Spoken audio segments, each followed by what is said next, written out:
Hola a todos, muy buenos días. Bienvenidos a este nuevo espacio de capacitación. Hoy vamos a hablar sobre los métodos de trabajo y elementos de protección personal correspondiente al módulo 3. Mucho gusto, mi nombre es Camila Vargas, soy quien va a estar con ustedes durante esta sesión de capacitación.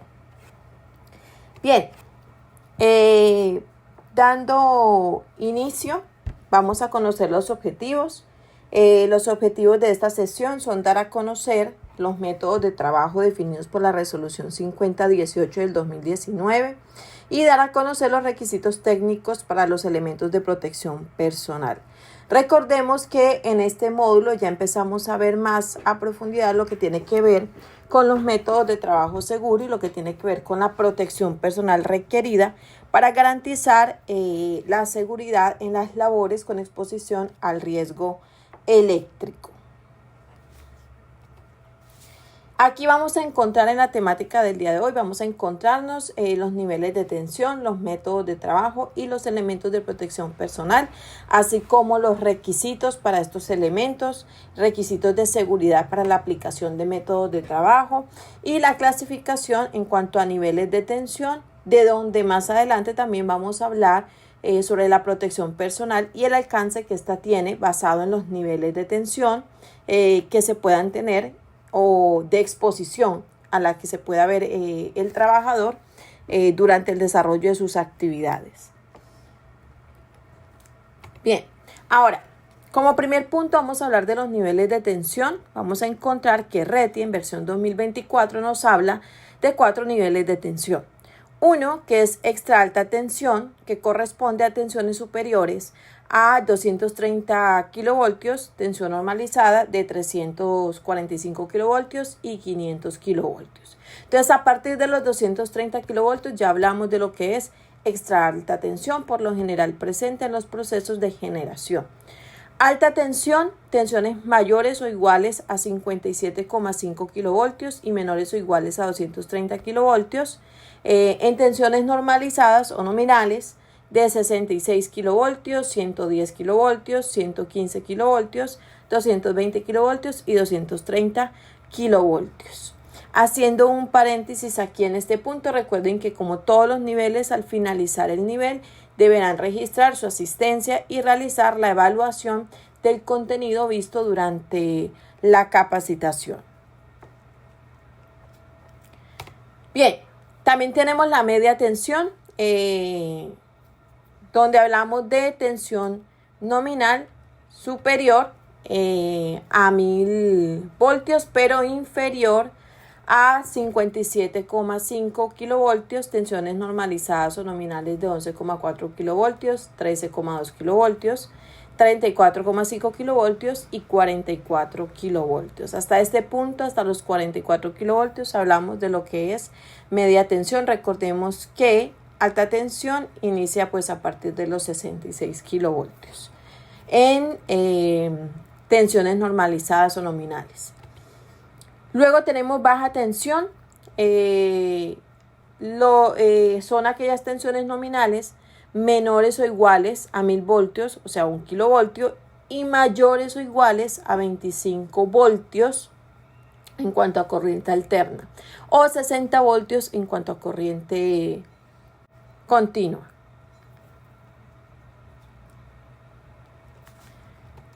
Bien, entonces teniendo claro que hay diferentes niveles de tensión, que hablamos de que una instalación cuenta con tensión y se presenta riesgo eléctrico a partir de los 25 voltios de exposición en corriente alterna, ya a partir de ahí empezamos a ver y a comprender un poco más sobre aquellos requisitos de seguridad que ha establecido la Resolución 5018 del 2019 y que ha establecido RETI, así como NFPA 70E. Entonces, muchos de estos requisitos los vamos a encontrar en estas normas. Hoy vamos a traer, a repasar, a reconocer estos requisitos ya definidos. Dentro de los métodos de trabajo, vamos a encontrar métodos de trabajo sin tensión y métodos de trabajo con tensión. Cuando hablamos del método de trabajo sin tensión, hablamos de aquellos métodos donde se debe tener en cuenta Uno, que en todo trabajo, en un equipo o una instalación eléctrica o en su proximidad que conlleve un peligro eléctrico, debe efectuarse sin tensión, salvo en los casos que se indiquen en los lineamientos de la resolución 5018. Ahora, siempre que se vaya a realizar una labor donde exista esa exposición al riesgo eléctrico, el mejor control pues va a ser siempre la eliminación. Y la eliminación pues nos lleva a aplicar un método de trabajo sin tensión. Entonces, por eso aquí en los métodos de trabajo vamos a encontrar que cuando exista o cuando el trabajador vaya a estar expuesto, vaya a estar cerca al área, vaya a manipular un sistema, vaya a manipular un circuito, el primer control que se debe evaluar es la desenergización, es la desconexión, el trabajo o el método sin tensión. Pero cuando no se puede aplicar este método, entonces evaluamos los requisitos a cumplir para trabajar con tensión. Ahora, para desenergizar o dejar sin tensión un equipo o instalación eléctrica, deben incorporarse los procedimientos técnicos, las medidas de seguridad para prevención de peligros eléctricos definidas en los lineamientos de la resolución 5018, que serán aplicados con carácter obligatorio por todo el personal que de una u otra forma tiene responsabilidad sobre los equipos e instalaciones a intervenir. Entonces recordemos que todos los requisitos para los trabajos sin tensión son obligatorios para los que intervengan la fuente como tal que pueda causar la eventualidad. Entonces, en este caso, Resolución 5018 establece varios requisitos de seguridad, varios lineamientos, parámetros de seguridad que vamos a ir conociendo, como son la aplicación, por ejemplo, de 5 reglas de oro, la aplicación de criterios de trabajo con tensión, como es la protección personal y demás lineamientos técnicos requeridos para poder trabajar de forma segura frente al riesgo. Entonces, entendemos que muchas de las actividades que se realizan en Cartagena se puede llegar a presentar el desarrollo de trabajos con tensión o incluso exposición a factores como son el arco eléctrico. Por eso vamos a ir conociendo cómo es la protección adecuada para poder garantizar que no ocurran accidentes cuando se realicen este tipo de actividad. Bien, ahora, otro requisito de seguridad pues es señalizar y demarcar la zona de trabajo, que básicamente es la delimitación perimetral temporal del área de trabajo para evitar el ingreso y circulación de personas no habilitadas mediante cintas, vallas, letreros, donde se indique básicamente la restricción que se tiene de acceso a esa área y el peligro en el sitio de trabajo. Esa actividad pues debe garantizarse desde la ubicación o el sitio de trabajo y hasta la completa culminación del trabajo.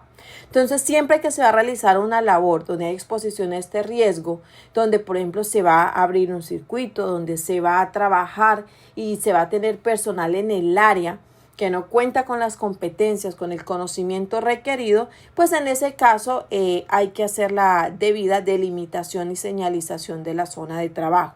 Con respecto a esta delimitación y señalización de la zona, recuerden que hay señalización temporal y hay señalización fija, que vamos a encontrarnos en muchas zonas, por ejemplo, donde se ubiquen tableros eléctricos, donde encontremos seccionadores, donde encontremos transformadores. Deben haber unas marcaciones fijas, unas delimitaciones fijas, ya para garantizar pues digamos unas distancias de seguridad y evitar tal vez contactos involuntarios o incluso lesiones por arco eléctrico a personal que no conoce la labor, que no conoce la maniobra o que no tiene las competencias o los equipos requeridos para trabajar en estas zonas.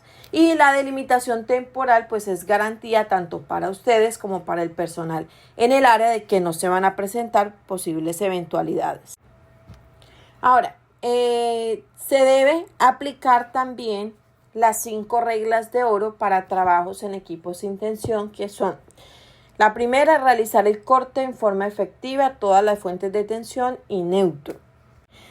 Bien, aquí en esta primera regla lo que tenemos es la apertura de todas las fuentes en los sitios donde no sea posible como tal verificar el corte visible, el responsable del área, en este caso el operador de consola, pues debe confirmar mediante comunicación directa si ya se hizo la desconexión como tal, si ya se hizo la apertura de las fuentes.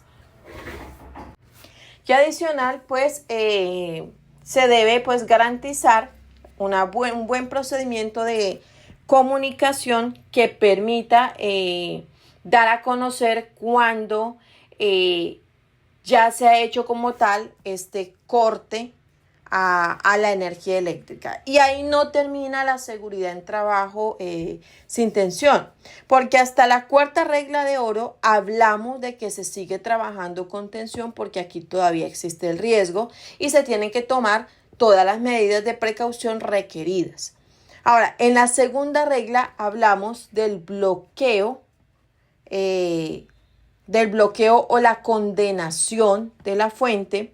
Y aquí en este bloqueo, condenación, enclavamiento, lo que se hace básicamente es que en los equipos, sea en cada subestación o donde se realice el corte visible, para los circuitos se deberá bloquear o enclavar el punto donde se hizo la desconexión, justamente para evitar que personal ajeno a la actividad se exponga a un posible contacto.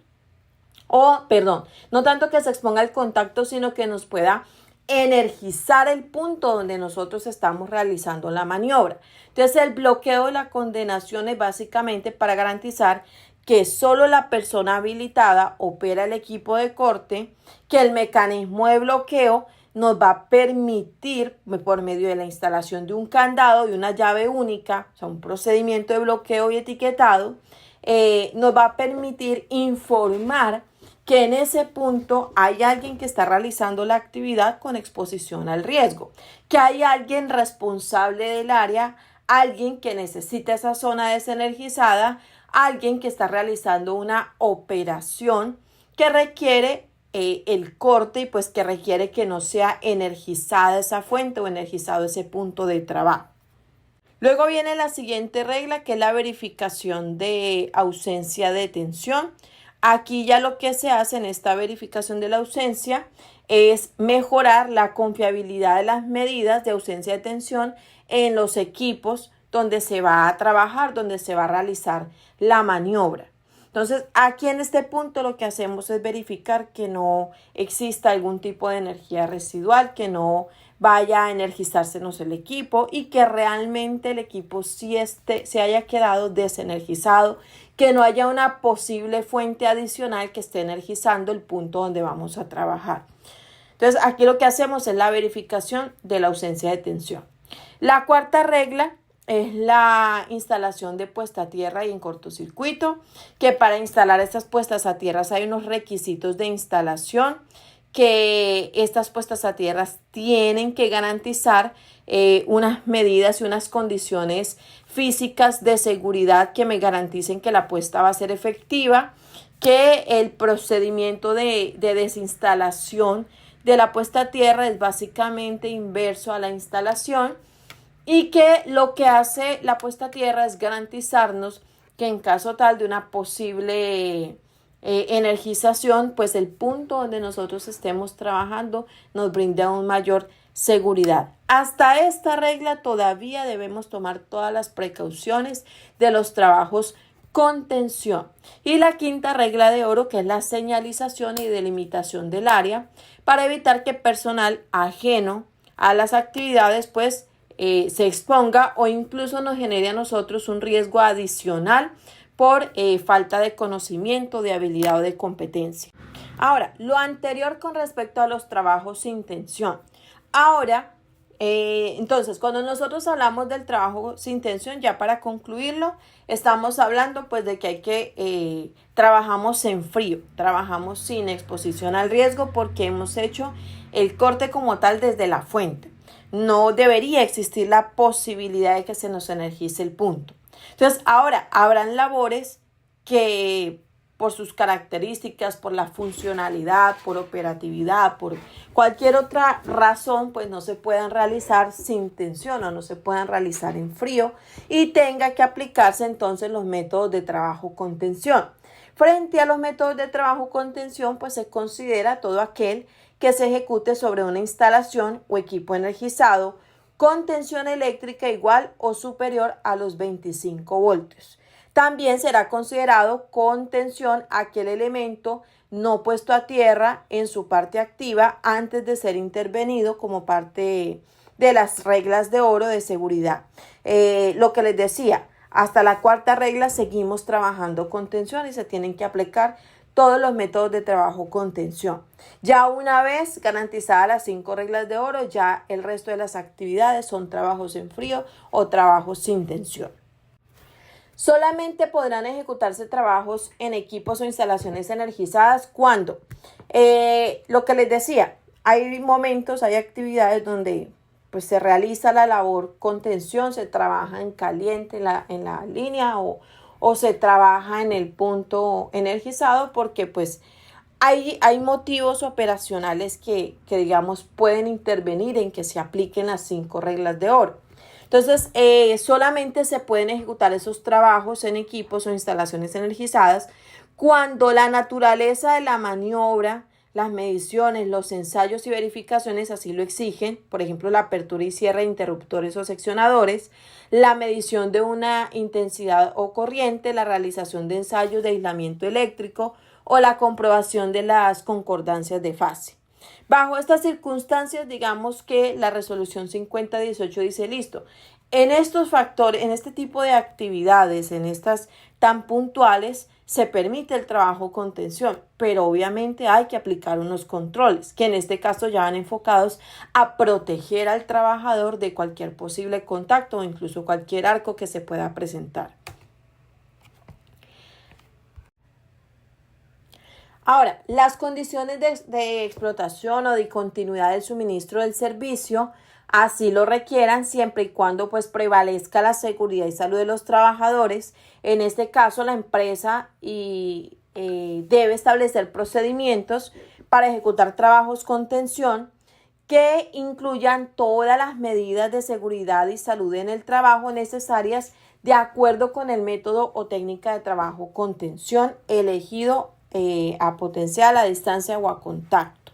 Entonces, como les decía, si la labor requiere que no se pierda la continuidad del suministro, pues en este caso hay que garantizar pues que ese suministro de energía continúe, entonces toca aplicar métodos de trabajo con tensión. Y para poder aplicar esos métodos de trabajo con tensión, pues hay que cumplir ciertos requisitos. Cuando se requiera ejecutar un trabajo con tensión en situaciones de riesgo inminente o fuerza mayor para el que no se disponga un procedimiento, será necesario que la forma de hacer el trabajo sea analizada minuciosamente por una persona habilitada en trabajos con tensión, de manera que se incluyan todas las medidas de seguridad. Aquí, frente a este ítem, es importante tener en cuenta que cuando se van a realizar esos trabajos, que son no rutinarios, que son esporádicos o tal vez actividades que no se habían presentado, pues sí es importante tener en cuenta que se debe analizar el riesgo, se debe analizar la actividad y se deben establecer controles específicos según las características de la actividad que se va a realizar y según la exposición que se pueda llegar a tener. Bien, ahora solamente se ejecutarán trabajos con tensión aquellos trabajadores que estén debidamente certificados, formados, capacitados y entrenados y cuenten con la autorización, la habilitación por parte de la empresa, previo al cumplimiento del perfil ocupacional. Adicionalmente, se debe tener vigente su certificado laboral por competencia para esta labor conforme a la legislación para el efecto. Esto lo establece la resolución 5018, que es para los trabajos con tensión. Entonces, en trabajos con tensión se debe tener la habilitación, se debe tener la norma de competencia laboral y adicional, pues el personal que vaya a realizar esas maniobras debe tener una carta de habilitación por parte de la empresa donde se garantiza que cumple con el perfil y los requisitos definidos a nivel normativo, así como el perfil de la empresa, por ejemplo, capacitación, su tarjeta Conte, que tiene buenas condiciones de salud, que ha pasado por capacitación en prevención del riesgo eléctrico, prevención de accidentes, que conoce los formatos, que conoce los procedimientos de la empresa y demás. Ahora, para ningún caso, esto sí hay que tenerlo en cuenta, para ningún caso no se podrán realizar ni dirigir trabajos simultáneos sin tensión y contención por el mismo trabajador en la misma área. Ojo con los trabajos en simultáneo. Si el trabajador que está realizando trabajos sin tensión requiere realizar una maniobra de trabajo con tensión, se tiene que llenar un permiso nuevamente, se tiene que hacer un análisis de riesgo, se tienen que definir los elementos de protección personal, pero no se pueden realizar estas dos labores que requieran corte de desenergización, pero también que requieran trabajos con tensión en la misma área y por el mismo trabajador. Si esto ocurre, por eso es que pasan los accidentes, porque se obvian las medidas de seguridad o incluso el trabajador puede confundirse y pues termina exponiéndose a los accidentes. Ningún operario puede participar en un trabajo con tensión si no dispone de sus elementos de protección personal que comprende. En todos los casos, casco aislante y guantes de protección. En todos los casos, como mínimo, casco aislante y guantes de protección. En casos particulares, los equipos previstos en los procedimientos de ejecución a utilizar son, entre otros, botas dieléctricas o calzado especial con suela dieléctrica, 2 pares de guantes aislantes, gafas de protección contra rayos ultravioleta, mangas aislantes, herramientas aislantes, protección facial aislante contra arco, la conocida careta, ropa ignífuga. Entonces, en este caso, hay que garantizar, obviamente, toda la protección personal requerida. Pero como mínimo, sabiendo que todos los que están asignados a este cargo en Termocartagena tienen sus botas que son dieléctricas, como mínimo adicional de esas botas, pues deben tener su casco aislante y sus guantes de protección. Recuerden que el kit de guantes de protección personal se componen de guantes de algodón, guantes dieléctricos y un guante de protección que lo que va a hacer es garantizar que no se nos vaya a perforar el guante dieléctrico. Y el guante de algodón lo que hace es absorber el sudor y mejorar el agarre o la labor dentro del guante como tal, dentro del guante dieléctrico. Requisitos de los elementos de protección personal. Ahora, en trabajos a distancias con tensión, recuerden que estamos hablando de los trabajos con tensión, que aquí es donde nos aplican todos los elementos de protección personal requeridos, habidos para el factor eléctrico. Entonces, aquí en los requisitos de los elementos de protección personal vamos a tener que en trabajos a distancias con tensión menores o iguales a 230 kilovoltios, cuando no se coloquen dispositivos de protección que impidan todo contacto o arco eléctrico con un conductor desnudo, la mínima distancia de aproximación al conductor es de 0,8 metros. Todo equipo de trabajo con tensión debe ser sometido a ensayos periódicos de acuerdo con las normas técnicas o recomendaciones del productor. A cada elemento de trabajo debe abrírsele y llenársele una ficha técnica. Ahora, ¿qué quiere decir esta parte del elemento de protección personal? Cuando se trabaje en estos niveles de tensión menores a 230 kilovoltios, siempre se debe garantizar tanto la protección personal para evitar el contacto con el arco como una distancia de seguridad de, en este caso, 0,8 metros, que sería la mínima distancia de seguridad en aproximación al conductor desnudo. Adicional, pues la protección personal que nos va a garantizar aún mayor seguridad en la labor. Y ojo que aquí estamos hablando de que se está manipulando. Si vamos a manipular un conductor, vamos a realizar una labor contención, pues deben cumplir los requisitos de protección personal y en lo posible las distancias mínimas de seguridad.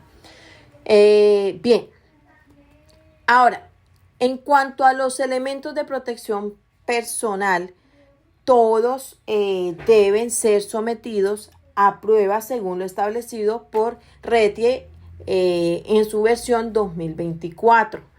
Cada uno de estos debe tener su hoja de vida, su ficha técnica. Si se tiene un par de guantes, ese par de guantes debe tener su hoja de vida y su ficha técnica. Si se tienen pértigas, se tienen que tener lo mismo, ficha técnica, su hoja de vida. Que se tienen mangas o tapetes aislantes, pues se tiene que tener su respectiva ficha técnica y hoja de vida. Para el caso como tal de las mangas, los cubridores, los protectores, las mantas, las pértigas, los tensores, las escaleras y otros equipos, se debe hacer un ensayo de aislamiento al año en laboratorio. También si se utilizan vehículos para trabajos en fuentes energizadas, trabajos en redes, también las partes aisladas de ese vehículo pues tienen que pasar por unos ensayos mínimo una vez al año por laboratorio. Ahora, con respecto al casco, los cascos cumplen unas normas específicas. El casco pues básicamente es cumplimiento de seguridad para evitar contactos o hacer parte de un circuito desde la cabeza. Por eso es importante que el casco cumpla con unas especificaciones de seguridad.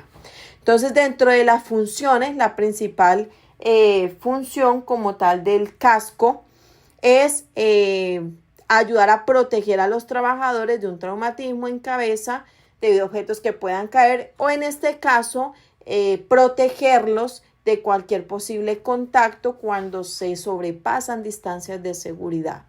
Ayuda a prevenir la fuerza transmitida hacia la columna y protege de shock de bajo nivel eléctrico según el tipo obviamente de casco, ¿no? Tipo 1, tipo 2, pero en cuanto a la clase, la que me dice que es con protección dieléctrica o no, pues es ya la clase G y la clase E.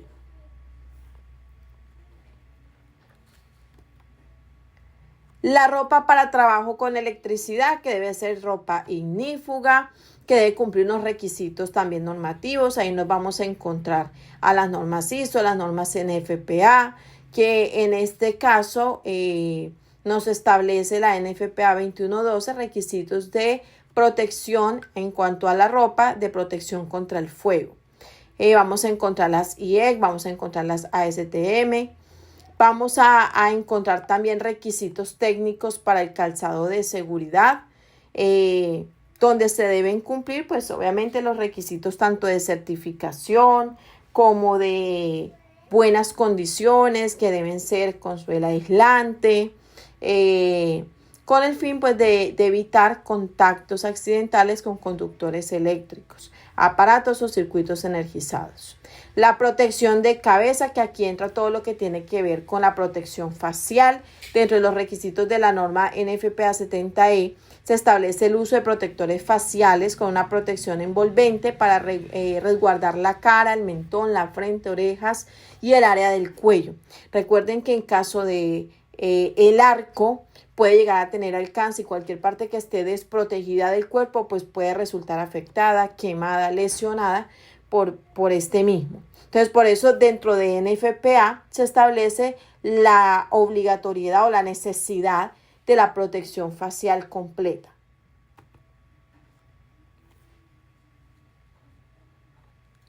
Los guantes de protección de manos, donde vamos a encontrar diferentes tipos y clases de los guantes. Entonces vamos a encontrar que los guantes van a venir con una marcación donde nos hablan de su tipo, de su clase y de sus propiedades.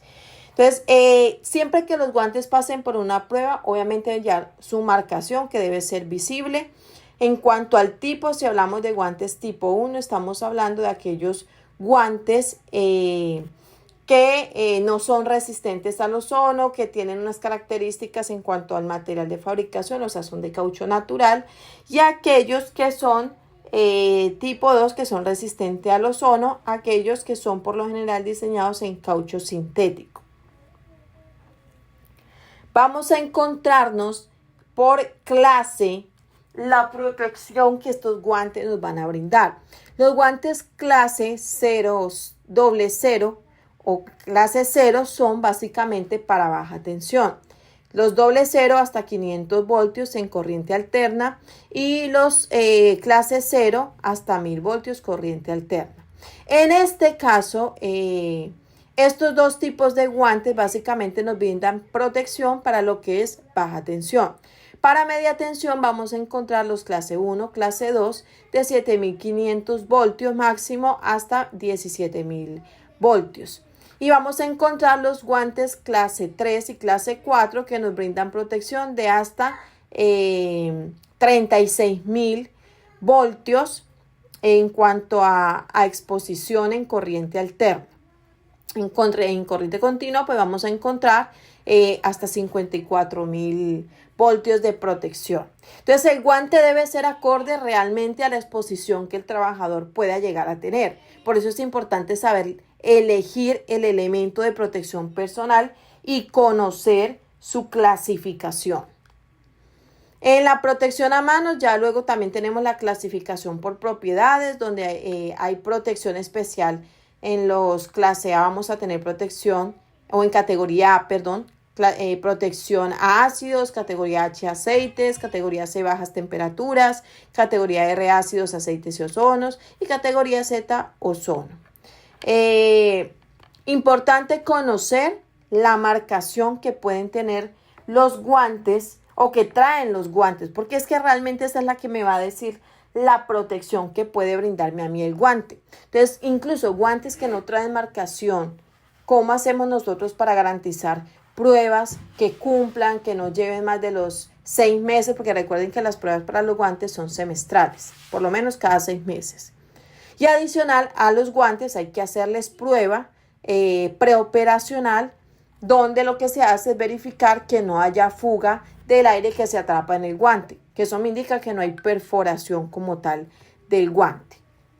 Entonces, básicamente aquí lo que hacemos es tomar aire dentro del guante, no es inflarlo, es dejar aire dentro del guante, empezar a doblarlo y empezar a mirar, oír, verificar que no hayan fugas, que no se esté saliendo y que el guante no se nos desinfle, porque si se nos desinfla quiere decir que hay una fuga y eso me indica que hay un posible daño.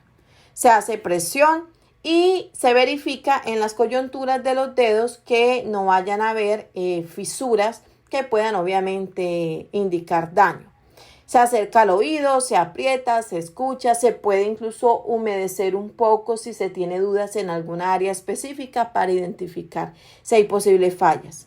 Se voltea el guante y se repite el mismo proceso. Entonces la verificación del guante es preoperacional, es obligatoria, es necesaria y se hace tanto por el derecho como por el revés del guante. Se debe repetir el mismo proceso.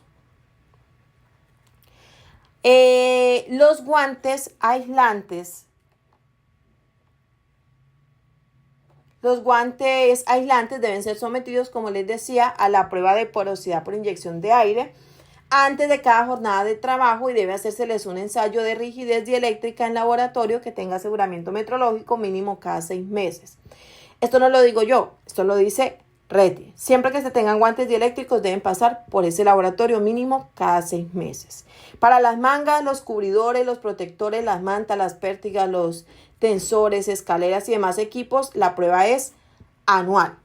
Y para los vehículos, por lo menos también una vez al año por medio de un laboratorio acreditado.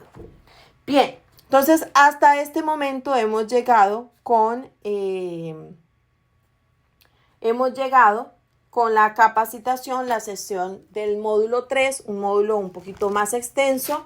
Recuerden que ya finalizado este módulo, si han llegado hasta aquí, hay que realizar la evaluación teórica y hay que realizar el registro de asistencia. Espero verlos en el próximo módulo, en el módulo 4, que hayamos recordado conceptos nuevamente, aprendido algo nuevo el día de hoy y que Dios los bendiga y en otra ocasión nos vemos para el siguiente módulo.